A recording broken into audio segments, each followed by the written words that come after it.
Shalom saudara dalam Tuhan. Saudara, Ustadz Juma mempertanyakan di mana Yesus mengatakan dirinya sebagai Tuhan, dan Irene Handono mengatakan bahwa Yesus dilantik menjadi Tuhan di tahun 325 Masehi. Nah, saudara dalam Tuhan, kedua pertanyaan ini dan pernyataan ini dijawab tuntas oleh Bapak Bambang Nursena di dalam videonya, dan saudara dalam Tuhan, langsung saja kita lihat argumen mereka. Dan semoga kita terberkati, dan pastikan tekan tombol like, subscribe, dan share video ini supaya menjadi berkat bagi banyak orang. Memahami ketuhanan Yesus itu, Bang, itu pribadi kita, Bang. Bagaimana kita terima dia sebagai juru selamat? Bukan berarti Yesus sendiri mengaku enggak? Mengaku itu kalau kita bertemu pribadi. Nah, itu berarti asumsi. Orang beragama ini gini, Bang. Orang beragama ini, Bang. Beda sama apa, Bang? Beragama, Bang, kita berdoa, ada bergaul karib dengan Tuhan. Nanti Tuhan itu akan memberikan pemahaman kepada kita, Bang Juma. Yang tidak kita pahami, lama-lama kita paham. Begitu, Bang Juma. Walau yang diajarkan pendeta itu, Bang, itu 100%-nya kita nggak akan paham, Bang. Tapi ada pribadi kita bergumul dengan Tuhan, bersahabat karib dengan Tuhan. Ini sahabat karib lagi dengan Tuhan. Kalau dengan ajaran pendeta belum tentu orang itu banyak bertobat atau setia, belum tentu, Bang. Orang Kristen saudaraku, itu setia itu bukan semua orang Kristen. Saudaraku, saatnya lah kalian menyadarkan kami umat Islam ini. Tunjukkan kepada kami bahwa yang lahir itu adalah Tuhan. Yang lahir itu menjadi bayi itu adalah pencipta langit dan bumi yang menjelma menjadi daging. Dengan Anda menunjukkan pengakuan Yesusnya itu sendiri. Oke, terima kasih Bang Juma. Nanti saya akan berdoa kepada Tuhan supaya Juma ditemui mana sama pengakuan Tuhan. Yesusnya mana? Nanti Bang Juma datang Tuhan sama Bang Juma memberitahukan dirinya, menampakkan dirinya. Saya tidak perlu itu, saya perlu pengakuan Yesus. Karena Yesus mengatakan barang siapa yang mengasihi aku. Yesus mengatakan barang siapa yang mengasihi aku, dia akan mengikuti perkataanku. Maka saya katakan, Pater, menurut pengamatan saya, Tuhan itu menciptakan alam semesta dan seluruh isinya termasuk manusia.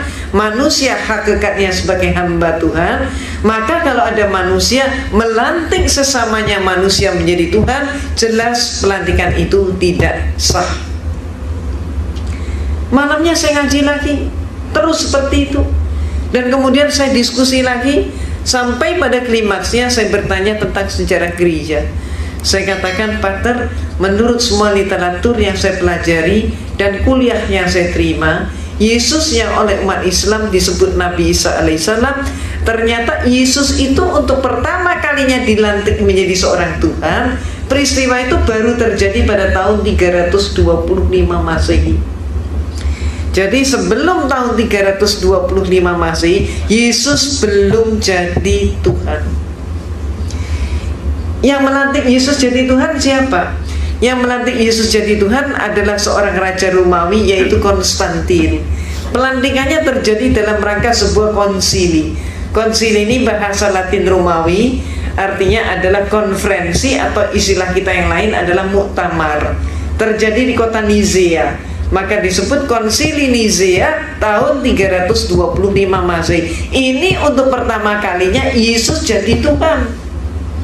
Jadi sebelum itu dia belum jadi Tuhan. Sayangnya sejarah ini tidak dipahami oleh 98% umat Kristen, walaupun sejarah ini ada di dalam buku-buku mereka. Cuman dengan sengaja pemimpin-pemimpin gereja menutup sejarah tersebut agar supaya umatnya tetap tidak tahu. Kenapa? Kalau sampai umatnya tahu, umatnya akan terguncang sekali kalau mengetahui Yesus diproses dari manusia menjadi Tuhan, dan yang melantik adalah seorang manusia. Maaf, keadaan yang terjadi di tanah air kita, Kristennya sendiri juga nggak ngerti konsep ketuhanan Yesus, tidak tahu sejarahnya. Mereka kemudian menyerang kita umat Islam dengan program kristenisasi dan pemurtadan, sedangkan kita umat Islam juga sayangnya gak tahu sejarah itu. Itu sebabnya apa yang saya informasikan ini termasuk menjadi bekal dakwah kita. Saudara, berikut adalah penjelasan Bapak Bambang Nursena tentang Yesus adalah Tuhan. Dan mari kita simak sampai selesai supaya kita paham bahwa Yesus adalah Tuhan melalui penjelasan beliau. Kita pastinya terberkati. Berikut videonya. Nah, saudara-saudara, kemudian banyak cara-cara orang untuk menggoyahkan iman kita. Pertama, ketika kita tidak mengetahui sejarah, orang mengatakan begini, ini ada seorang katanya mantan Katolik, namanya Irene Handono. Itu nama yang cukup terkenal di lingkungan Islam. Sampai di Mahkamah Konstitusi dia menjadi orang yang dihadirkan oleh MUI untuk menunjukkan bahaya kristenisasi. Orang ini mengatakan begini, ajaran Kristen tentang Tritunggal itu baru ditetapkan oleh konsili di kota Nisea tahun 325. Lalu dia mengejek, saat itulah di muktamar di kota Nisea. Nisea itu sekarang letaknya di Turki, namanya kota Iznik. Sekarang ini kota modernnya nama kota Iznik. Dulu Nisea tahun 325. Saat itulah Yesus yang sebenarnya hanya seorang nabi. Yesus yang sebenarnya hanya seorang rasul. Yesus yang sebenarnya hanya seorang utusan dilantik jadi Tuhan. Bahasanya itu memang bahasa yang megelnya hati itu. Siapa yang melantik Yesus jadi Tuhan? Umatnya. Loh, Tuhan kok dilantik umatnya? Coba bayangkan. Ini kan megeli. Sebelum itu tidak ada orang Kristen yang percaya Allah itu Tritunggal. Allah itu Tritunggal itu baru diucapkan 300 tahun lebih setelah peristiwanya. Saya pernah juga diundang dalam satu diskusi kecil dengan Bang Imad Dudin Abdurrahim. Oh, dia sudah nantang saya mengatakan, ayo Pak Bambang, saya ini 9 tahun saya di Amerika. Tunjukkan bahwa ada ayat Trinitas dalam Alkitab. Trinitas itu baru dibuat di konsili di kota Nikea. Dan ini populer sekali di kalangan Islam. Dan itu dilakukan oleh tangan besi Kaisar Konstantinus. Terus saya bilang, itu ayat-ayatnya saya baca. Teks ini, teks ini, teks ini. Bunda, itu kan tidak eksplisit. Terus saya bilang begini, Bang, kalau Anda harus minta eksplisit seperti itu, Anda baca sendiri Quran. Ada nggak rumusan yang eksplisit? Nggak ada. Syahadat Islam itu cuma asyhadu alla ilaha illallah wa asyhadu anna Muhammad Rasulullah. Sesungguhnya aku bersaksi bahwa tidak ada ilah selain Allah dan aku bersaksi bahwa Muhammad adalah utusan Allah. Kan hanya itu. Ya mesti saja orang tidak bingung, sederhana. Kalau hanya itu dalam Alkitab juga ada. Misalnya sekarang di Yohanes pasal 17 ayat 3.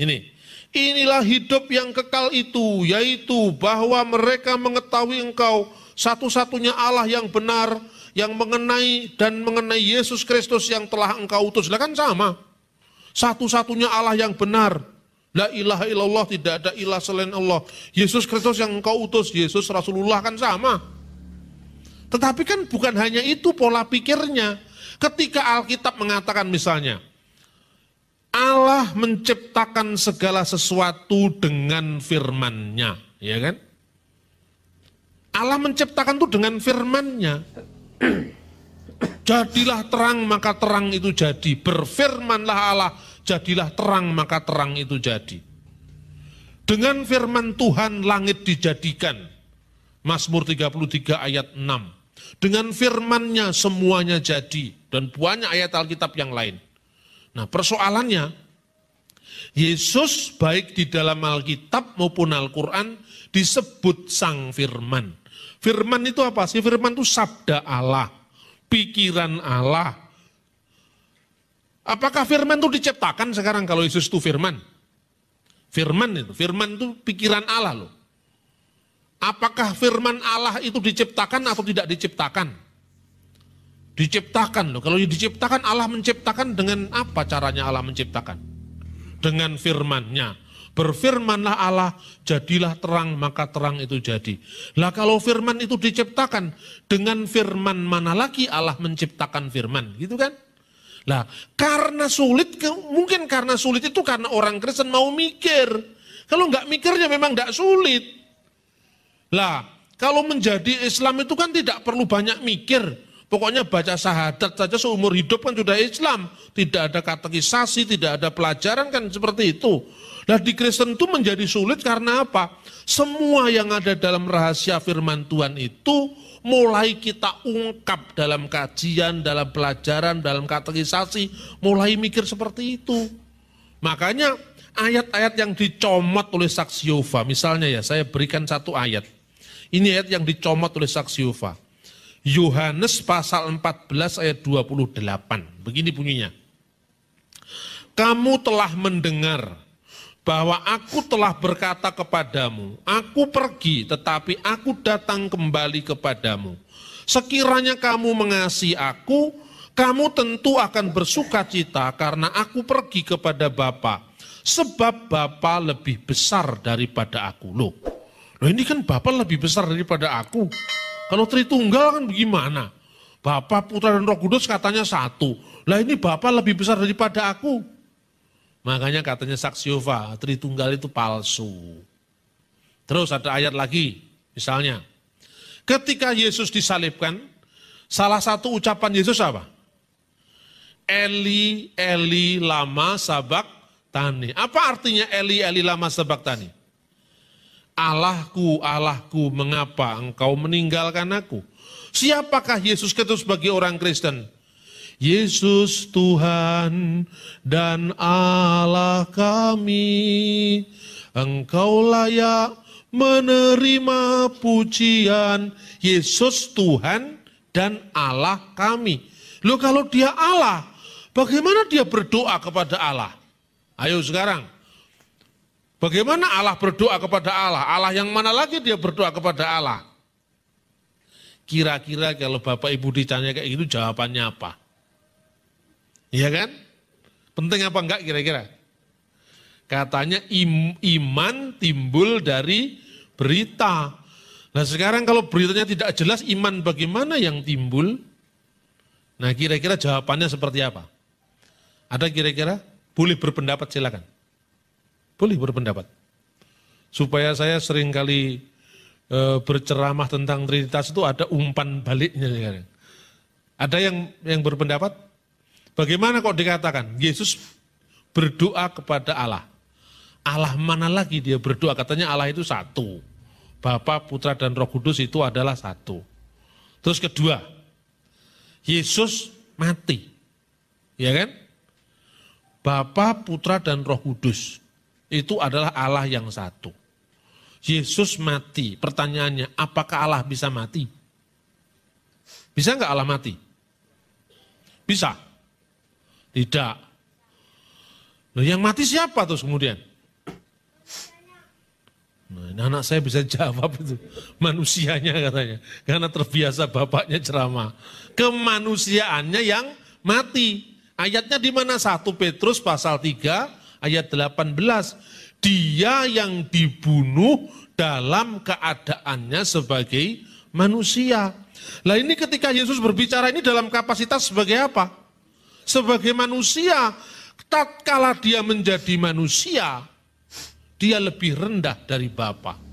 Bukan hanya lebih rendah dari Bapa. Ketika dia menjadi manusia, dia juga lebih rendah dari malaikat. Coba kita baca Ibrani pasal 2 ayat 9.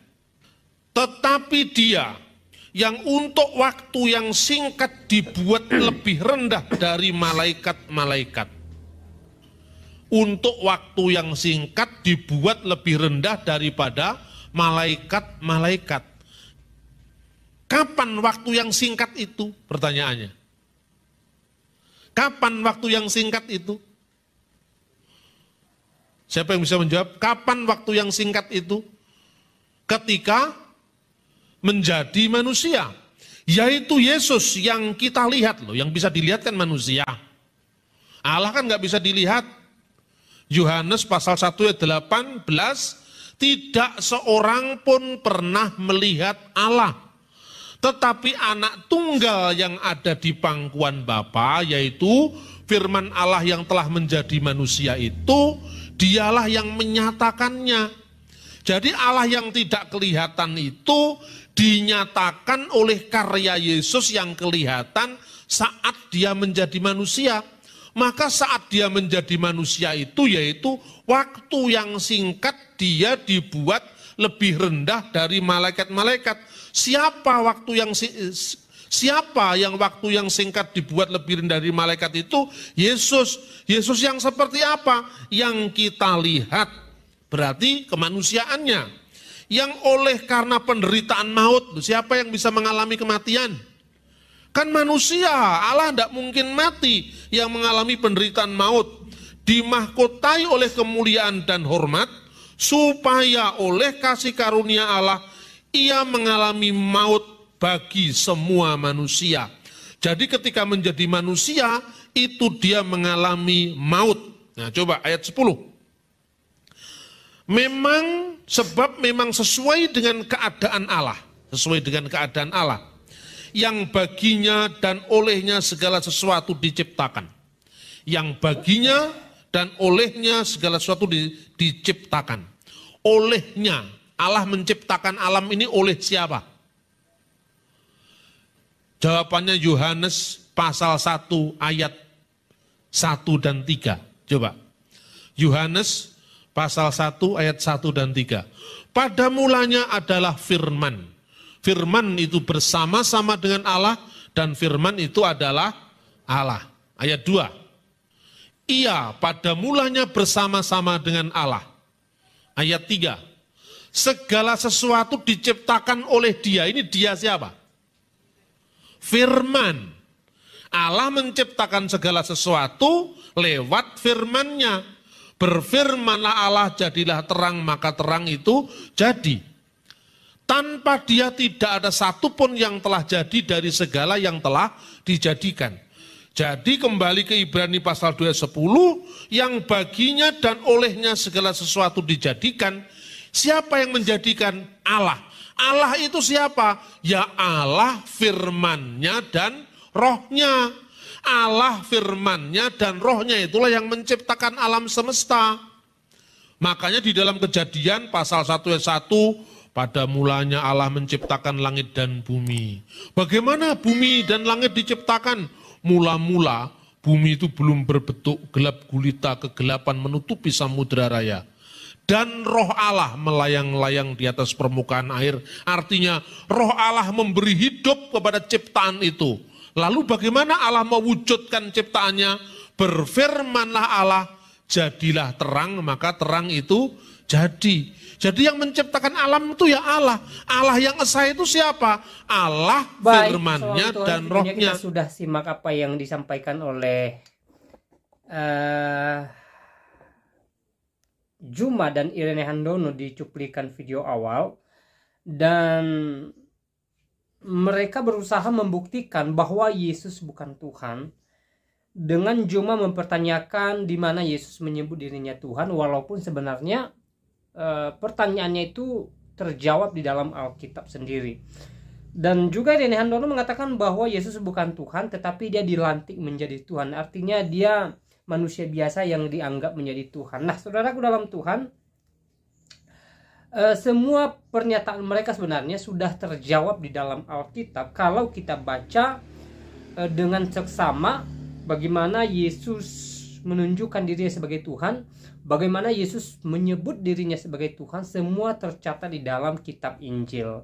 Dan saudara dalam Tuhan, kita juga sudah mendengarkan jawaban atau penjelasan Bapak Bambang Nursena mengenai pertanyaan dan pernyataan mereka di video tadi. Secara tidak langsung Bapak Bambang Nursena menjawab tuntas apa yang mereka sampaikan, dan Bapak Bambang Nursena menjelaskan bahwa Yesus adalah Tuhan.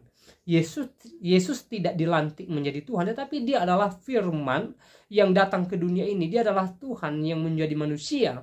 Untuk apa? Untuk menyatakan kasih-Nya yang besar bagi orang percaya kepadanya. Dan ketika Yesus di dunia ini juga Yesus menyebut dirinya sebagai Tuhan. Ya, di dalam Injil Yohanes pasal 13 ayat 13 misalnya, ketika murid-murid Yesus menyebut Yesus sebagai Tuhan, dan Yesus mengatakan bahwa apa yang mereka katakan itu tepat adanya, bahwa dia adalah Tuhan. Saudara bisa cek nanti ayatnya. Dan juga ya, seperti yang sering saya sampaikan, bagaimana Yesus menunjukkan diri sebagai Allah di dalam Injil Yohanes pasal 14, di mana Yesus mengatakan bahwa dia dan Bapa adalah satu. Ya, menunjukkan kesetaraan yang sama antara dirinya atau Yesus dengan Allah Bapa, sebagai bukti bahwa Yesus adalah Tuhan itu sendiri. Sangat luar biasa dalam Tuhan. Sekali lagi, sebenarnya apa yang mereka sampaikan, apa yang mereka pertanyakan, keraguan-keraguan mereka tentang Yesus Tuhan sudah dijawab tuntas oleh Alkitab. Kalau mereka kemudian membaca Alkitab dengan seksama, dengan baik, bahkan mempertanyakan Alkitab itu kepada orang-orang yang paham, misalnya kepada para hamba Tuhan, para pendeta, para penginjil, para hamba-hamba Tuhan yang dipakai oleh Tuhan, maka ya pastinya mereka dikasih tahu bahwa Yesus adalah Tuhan, dan itu dicatat di dalam Alkitab, ya, sehingga keraguan mereka selama ini tentang apakah Yesus Tuhan atau tidak ya terjawab, saudara, dalam Tuhan. Tapi saya sih perhatikan bahwa orang-orang yang berusaha membuktikan bahwa Yesus bukan Tuhan, mereka bukan mencari kebenaran Alkitab. Mereka hanya mencari pembenaran atas apa yang mereka sampaikan, dan pastinya mereka menolak bahwa Yesus adalah Tuhan, ya. Tetapi itu tidak menjadi persoalan, saudara, dalam Tuhan, ya. Kalau kemudian Juma, Irene Handono, bahkan orang-orang lain di luar sana tidak percaya bahwa Yesus adalah Tuhan, itu tidak menjadi persoalan. Mereka punya hak atas itu, ya. Mereka punya hak apakah mereka percaya atau tidak, ya.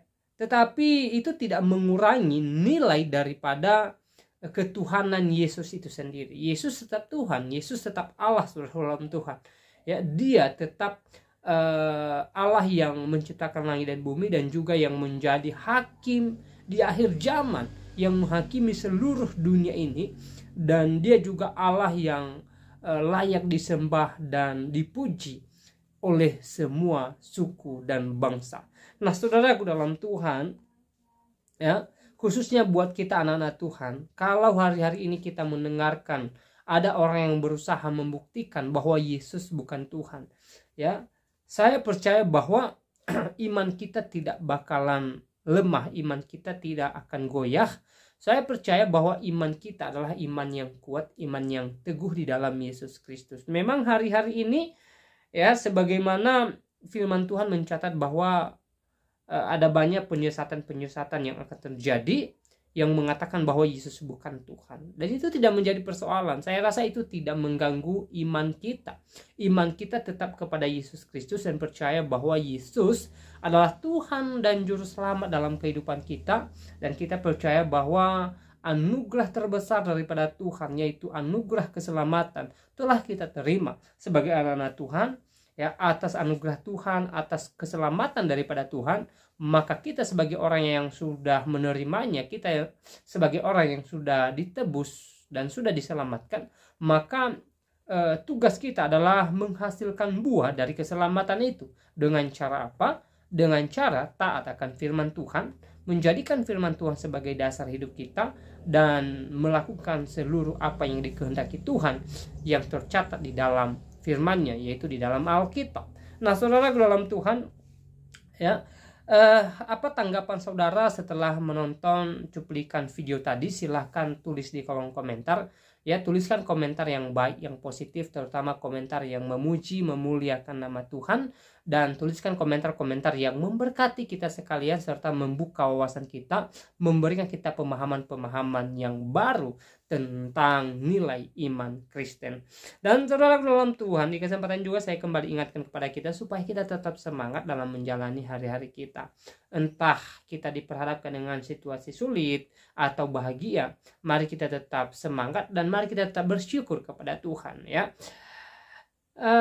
Ketika kita diperhadapkan dengan berbagai persoalan, mari kita berserah kepada Tuhan dan mengandalkan Tuhan dan percaya bahwa Tuhan akan bertindak dan memberikan kita yang terbaik di waktunya Tuhan. Dan kalau hari ini kita sedang bahagia, sedang sukacita, saudara dalam Tuhan, kita tidak boleh larut dalam sukacita itu. Kita harus kembali ingat bahwa sumber sukacita kita adalah Tuhan. Tuhan yang memberikan kita kebahagiaan, Tuhan yang memberkati kehidupan kita. Apapun yang kita lakukan, kalau Tuhan tidak turun tangan memberkati, maka semua akan sia-sia. Firman Tuhan mengatakan bahwa kalau bukan Tuhan yang mengawal kota, sia-sialah pengawalnya. Kalau bukan Tuhan yang membangun rumah, sia-sialah orang membangunnya. Karena hanya Tuhanlah sumber segala sesuatu, sumber segala hikmat, sumber segala pengetahuan, dan sumber segala berkat. Nah, saudaraku dalam Tuhan, sekali lagi, mari kita tetap semangat dalam menjalani hari-hari kita, dan mari kita tetap optimis bahwa Tuhan pastinya memberikan yang terbaik bagi kita, dan sukacita surgawi menjadi milik kita bersama. Nah, saudara dalam Tuhan, saya tidak panjang lebar menyampaikan pesan melalui video ini. Semoga video singkat ini memberkati kita dan Tuhan Yesus memberkati kita semua. Shalom.